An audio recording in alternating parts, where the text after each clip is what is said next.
This podcast is for educational and informational purposes only, and does not constitute medical, legal, or financial advice. Always consult qualified professionals regarding your specific situation. All opinions expressed are those of the hosts and guests. The hosts and producers assume no liability for actions taken based on the content of this podcast.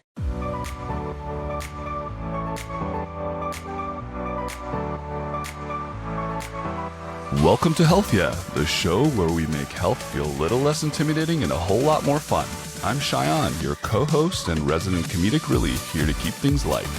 Hosting and leading the charge is Dr. David Pei, our medical mastermind, who asks all the right questions. Beside us is Eva, co-host and producer, making sure the magic happens behind the scenes and on the mic.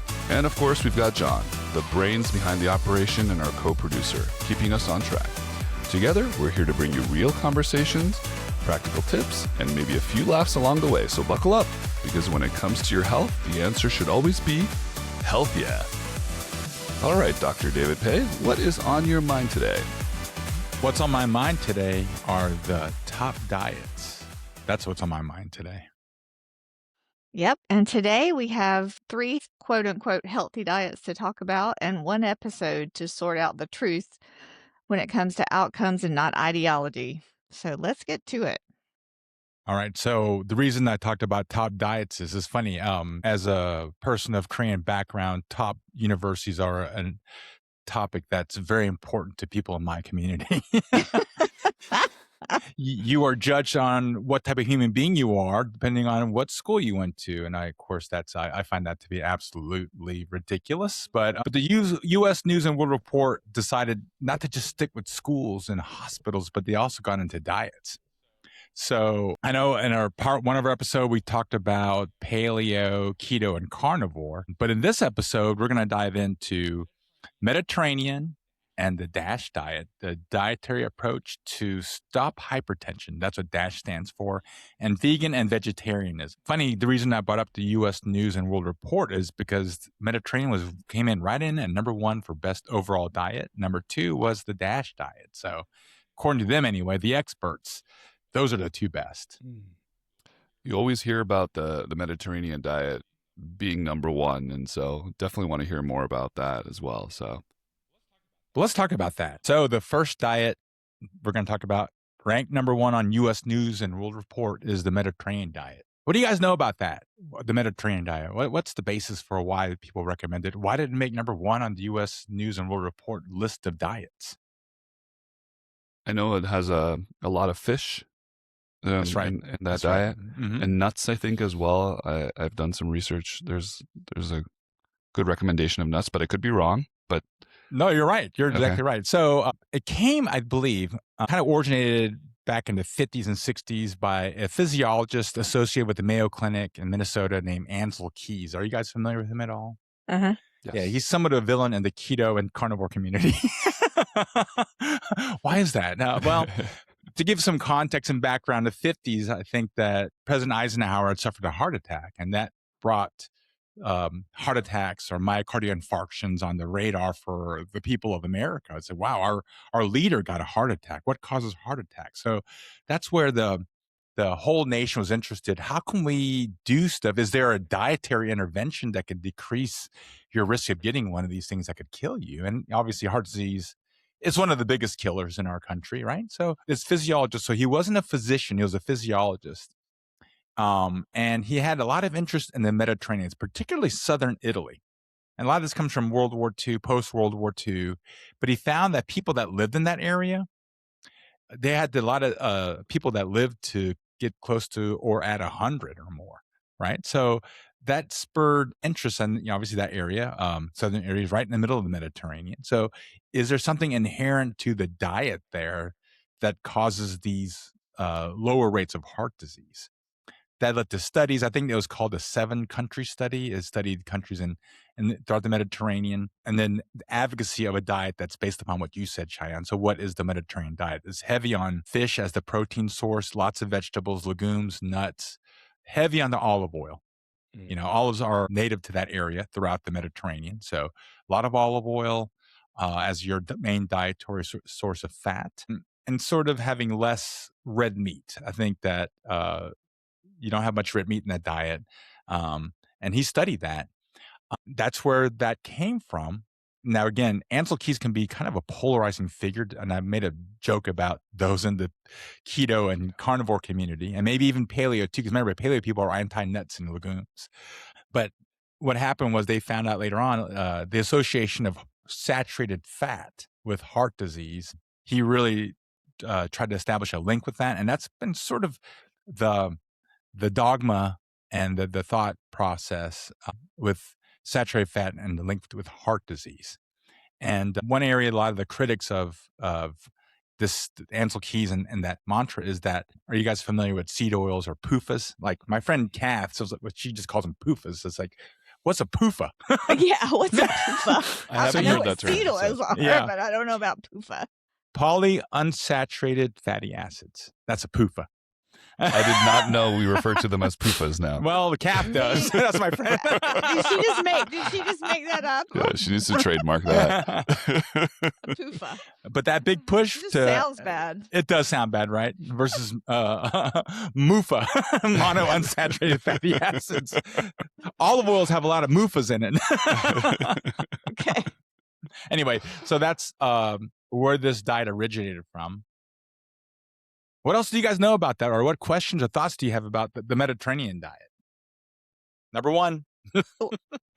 Yeah, I'd like to know, some about the outcomes, like did it really decrease heart disease, and is it dependent on your genetics or, That's is the it good problem for right there. everybody? I What think you that's just the said problem. there, Eva, you said outcomes, right? How the Right. hell I are you said going to know? outcomes.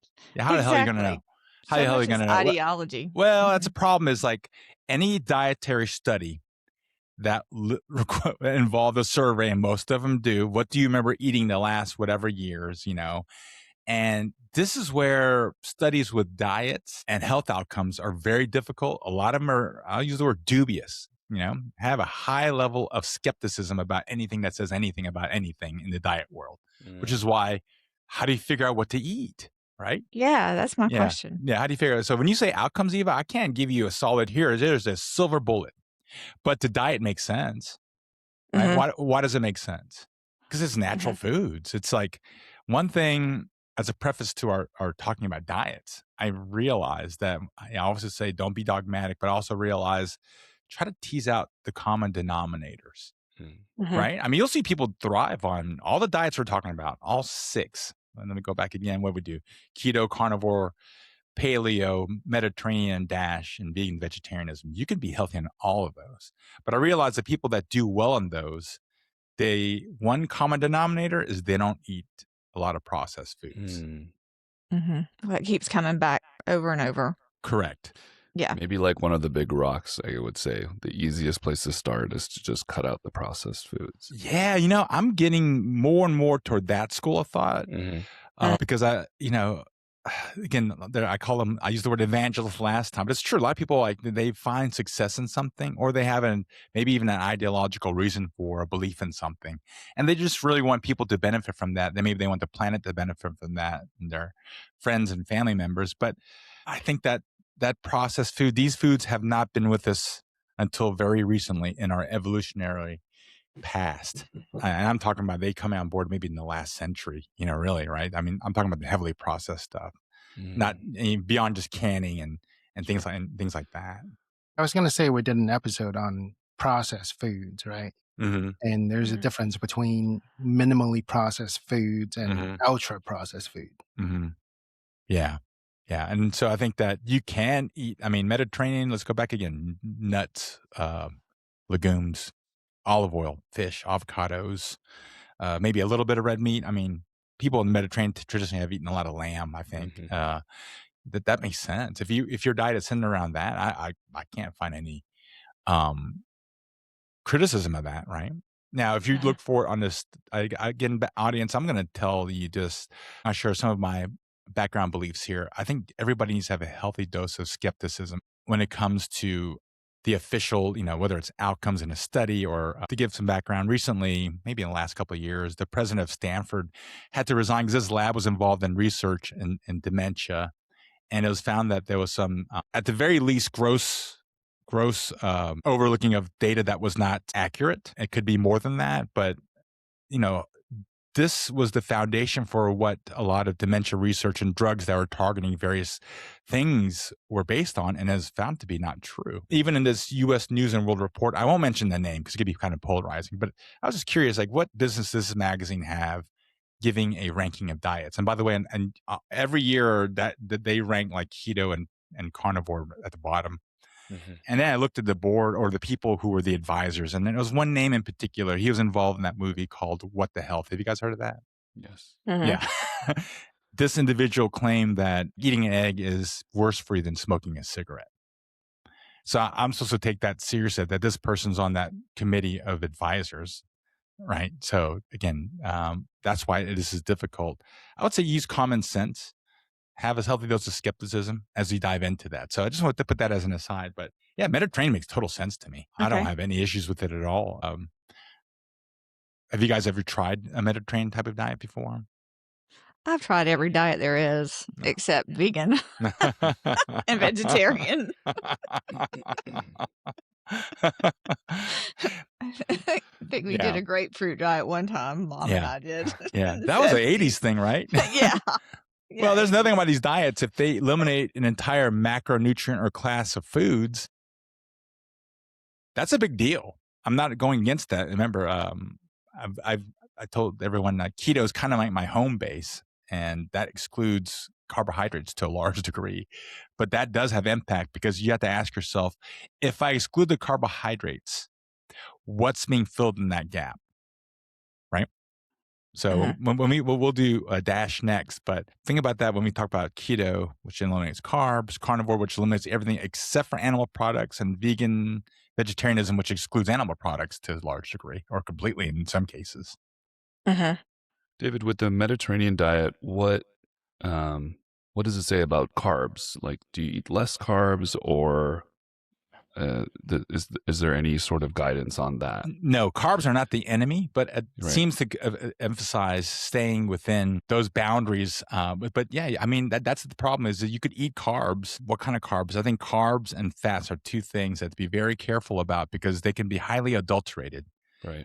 They can be also nutritional dense foods with both carbs and with fats, but there's also a lot of bad products out there when it comes to that. Gotcha. Yeah. I've heard that a lot of olive oil itself is adulterated. Oh yeah. Olive oil is a precious food. And there are a lot of places where it's just fake because it's so expensive. They can put coloring agents like chlorophyll in there to make it look green, and even like things to try to mimic that peppery flavor you get from what most people would assume to be a higher quality olive oil. So, you may want to just look into make sure and you source that from a place that has, you're less likely to get a counterfeit. Okay. Well, what about the DASH diet? What is that about? The DASH diet seems to be a further refinement of the Mediterranean diet in some ways. What is DASH? That stands for Dietary Approach to Stop Hypertension. I believe that's correct. That's DASH. And I think that this originally had roots in a government-supported dietary approach to decreasing high blood pressure. And that's something that a lot of adults deal with. That's one of the most common medical conditions they deal with. It has a particular emphasis on high potassium intake and low sodium intake. That's where it gets, so it's a lot of vegetables. I think it also has the fruits, nuts, and seeds. An emphasis on not eating foods that have a lot of sodium in it. And this is also kind of a plant-based heavy diet. It does emphasize grains a lot as a part of its intake. So that's more focused in the Mediterranean. Mediterranean's kind of loose based upon like a region. This is kind of based upon the idea of more potassium intake and decreasing sodium intake. And there's something to that for dealing with blood pressure. So sodium and potassium are kind of like complementary elements, right? Or minerals. And the belief was that we're taking in too much sodium and not taking enough potassium. Personally, as you guys know, that I actually take mineral supplements throughout the day. And the supplement that I take, the majority of the mineral in there is sodium. So I don't necessarily prescribe to like try to decrease sodium. I think that we do need more potassium. I agree with that. And you want to have potassium, and it's rich in fruits and vegetables. Like some of the things I think about are, obviously most people think of bananas, or tomatoes or avocados have a lot of potassium. And I think that having a potassium deficiency is a contributing factor to high blood pressure.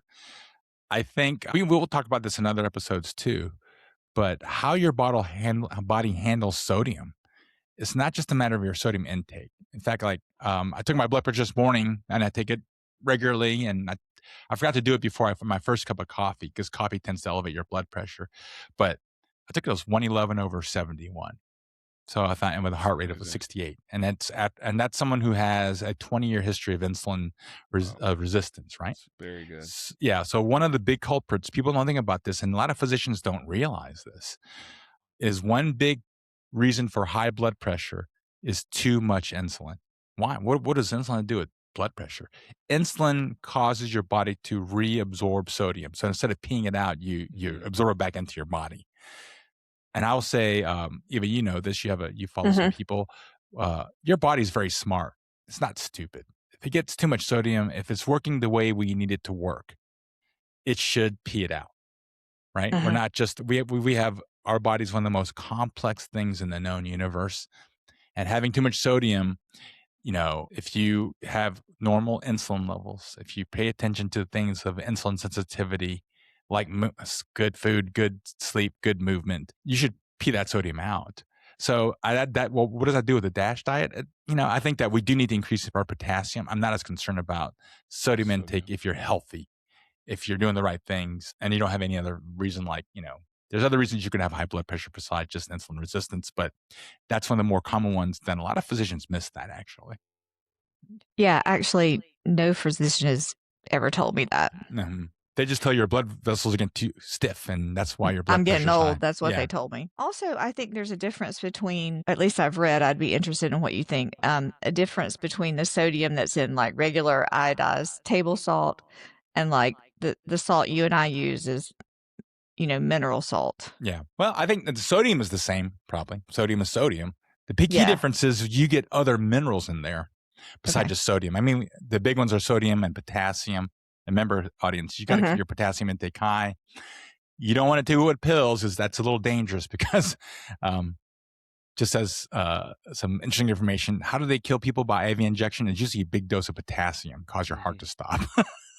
So you really shouldn't pound potassium pills to make up for your potassium deficiency. Like most things, try to get it in your food. And that's where one key big part of what the DASH diet is about, is increasing your potassium intake through the increasing of intake of fruits and vegetables. But going back to what you said, Eva, there's other minerals besides just sodium, potassium, and magnesium. And those other salts have a range of different minerals that are important to our body's functions. And you're more likely to get a range of those in a good, some people like to advocate Himalayan pink salt. There's some other, like Redmond salt, that comes from ancient beds in Utah, or seabeds in Utah. Some people recommend things like that, just to increase your mineral intake.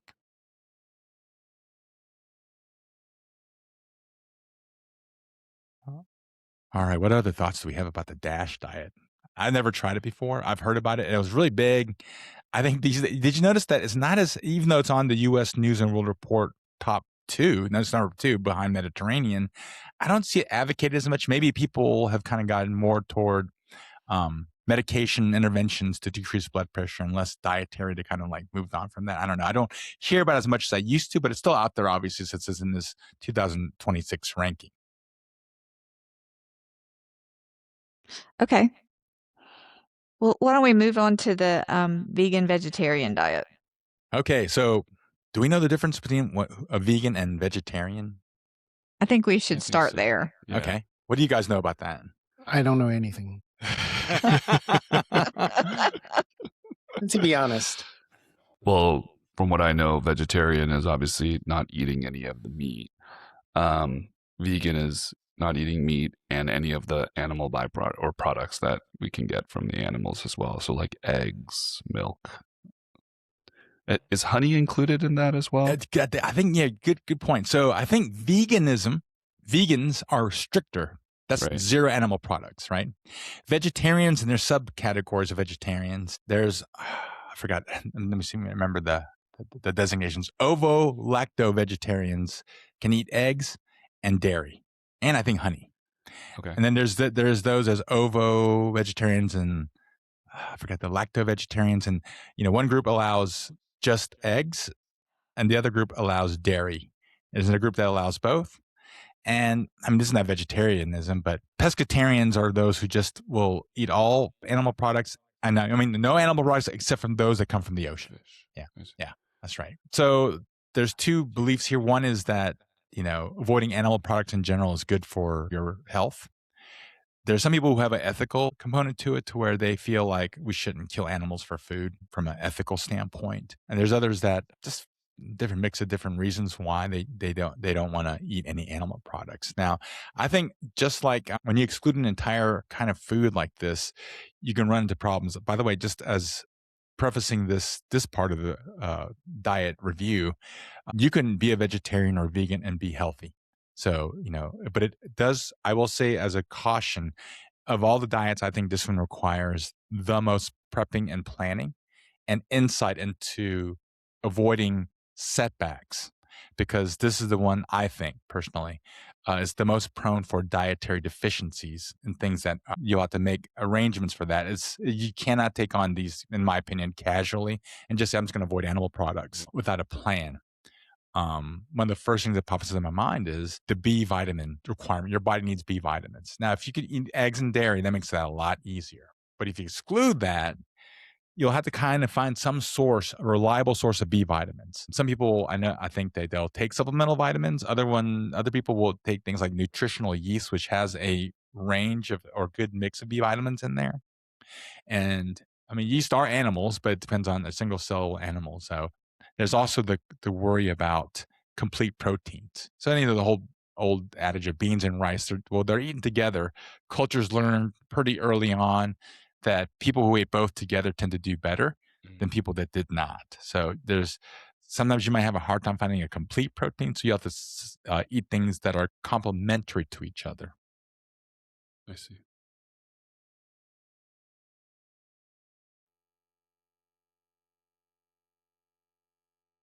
Okay. What kind of symptoms and what kind of problems does it cause when you're deficient in B vitamins? Oh, there's a whole host of symptoms you can have. I mean, neuropathies,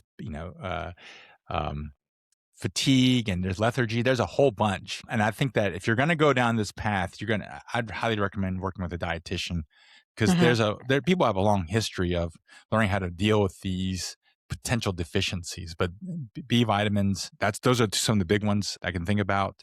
Another thing I'm going to point out is that choline, which is very crucial. It's in eggs, but it's not in a lot of animal products. So you're going to have to figure out how to supplement choline too. So, and just be aware of, if you don't feel right, then you'll have to probably make some adjustments to your diet. And what happens when you don't have enough choline? Well, it's a part of your neurotransmitter. You probably won't function very well from a neurological standpoint.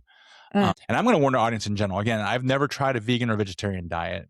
I know some of my friends, in fact, the idea of eating a slab of meat is just very unappealing to them.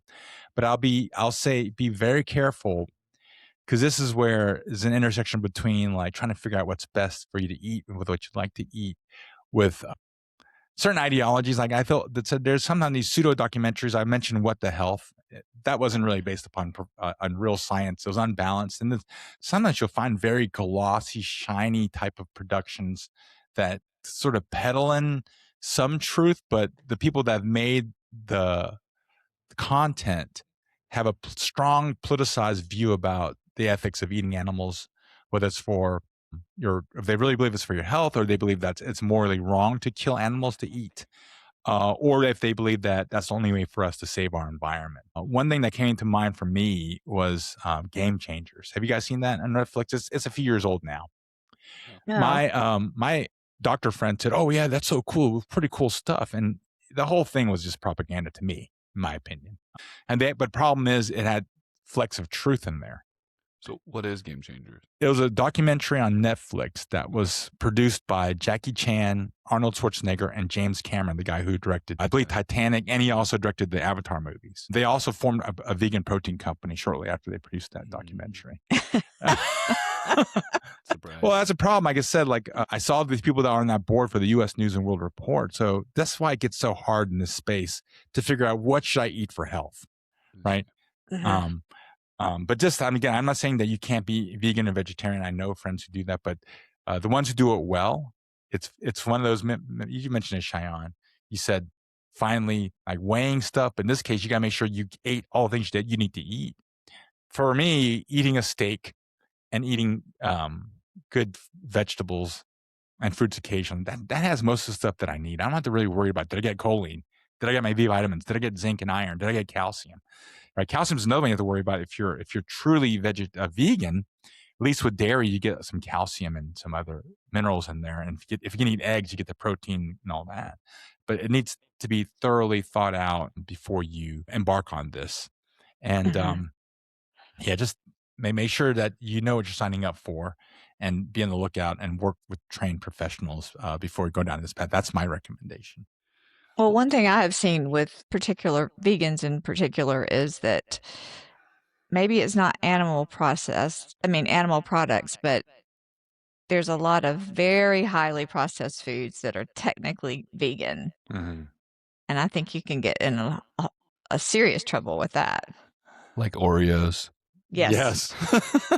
I had a friend who was vegan, and I was like, this is when I was like, maybe vegans aren't, well, not all vegans aren't healthier than everybody else, because I always thought if you're vegan, you're healthy. And I went over to this house, and he was just downing Oreos. Like I spent a day with him, and he was just having Oreos. I was like, that's vegan? He's like, yeah, it's one of the only snacks that's easy to obtain that's vegan. And I was like, okay, all right. So I think it goes back to the process thing that we talked about. I love that example, though, because when you look at it, it's like, there's nothing like this found in nature. Right. I mean, if you go like good vegetarian or vegan, right? Let's say you are eating beans and rice and you're eating things like that. But versus this, like, you look at this, like, it has PUFAs in it. It's basically one big PUFA. Yeah, and rich flour that's probably GMO and sprayed with all kinds of stuff, fungicides. It has dyes in it, and all like you go down that and like, I think, again, this is my personal opinion here, but it's not the animal product that's the enemy. It's the dyes and the emulsifiers and the processed seed oils and and the enriched flours and things like that. Again, I'm still on this journey. I try and keep an open mind, and I think that this is what I think. I think it's very easy to be unhealthy being a vegan or vegetarian, because and that's true for all the diets, but this one in particular, because there's a lot of products out there that don't have animal products in it. Animals in general, they're expensive. I mean, if you look at the price of beef these days, it's really expensive. Right. But there's also a school of ideologues, I'll call them, that are convinced that we got to save our planet by not eating as many animals. And I can understand the concern for animal welfare and the concern for, feedlot beef or, things like that. But I will say one thing, I'm sure you guys all have seen this too. We've all done anesthesia for a while. And I think we need to try to get humans healthier. The price of a sick human, when you look at even our short case today, do you guys think about all the plastic that goes in the garbage bins? Oh, I think about it every day. Yeah. And the resources that we use for one single case, and think about all the hospitals in this country and all the cases going on and all the plastic. And when human beings get sick, that's when we cause mega damage to the planet, in my opinion. Healthy humans, I think, will be better for the planet. I think that's a great point. I have never thought about it in those terms. But it's an enormous amount of resources for a sick human. And people make a lot of money for sick humans. Yeah, they do, unfortunately. It pays to be sick for certain segments of our economy. The biggest growing one. So, Cheyenne, you mentioned once that you had a vegan or vegetarian friend who always carried a banana around. How is she doing? That's funny. We just texted a couple of days ago. She's doing good. That's awesome. She's still a vegan. And I mean, I know a lot of people that have tried it and done it for years even. And I think you were telling me, David, about somebody that that was vegetarian or vegan for years, and then now they're doing the carnivore diet. Yeah. Is that correct? Or did I miss it? I was like, she's the PUFA girl. She's anti-PUFA now. The other side of the extreme. I will tell her, this friend has been healthy doing every kind of diet. And I think it's because she just avoids processed. She's always looked vigorous. She had around a keto that did not do well with her because I think keto can be hard on women, especially hormonally. She's also did the fasting thing. But I noticed that she was pretty vigorous and very strong and healthy, overall, because she's very in tune with trying to become healthier. I had another friend, married mom of 2 kids, dietitian. She tried it because she forces herself to eat meat now. The idea of eating animal flesh is kind of doesn't sit well with her, but she started losing hair. You mentioned some of the side effects, Eva. Hair loss is something with B vitamins and some of the other things we're talking about. So if you start having deficiency, you'll notice your body not running well. So that's going to lead me to, let's go to our key takeaway. What are some key takeaways from you guys from talking about all 6 of these diets? And I'll finish with what I think are some of the key takeaways. I can go first. I think just going to go back to the first thing we said. It's very easy, I feel like, to get lost in the details and about what I can have in this diet and whatnot. And it can become overwhelming, and I think it can make you just give up. Where I think for me, the easiest thing to do is just the big rocks and stay away from the processed food, try to eat nutrient-dense foods. And from there, if you want to have fewer animal products or more animal products and less carbs, that's like the gravy on top. But the big rock I feel like that I want to focus on is just having nutrient-dense whole foods that aren't processed. Mm-hmm. I would agree 100% with that. And I can tell you from experience that I feel better as over the past few years, I've just cut most of the processed foods out of my diet. And when I have like a weekend or something and I eat way differently than I normally do, I feel it dramatically now, where I guess in the past, I just felt like that all the time. But I definitely, the processed foods, definitely, I think over all the diets, I think that we need to stay away from processed foods and eat real food. Cook our own food again. Yeah, I agree. I agree with all symptoms. And I will say this is kind of an exciting thing. And maybe I'm the nerd and geeking out on this stuff, but your body, you only have one, but it's kind of a cool journey. Let's, think about body optimization, health optimization. And whatever is these 6 diets, and those a third diet are on that list of top U.S. News and World Report top diets. There's the flexitarian diet, which is a common, and I think that go on your journey, right?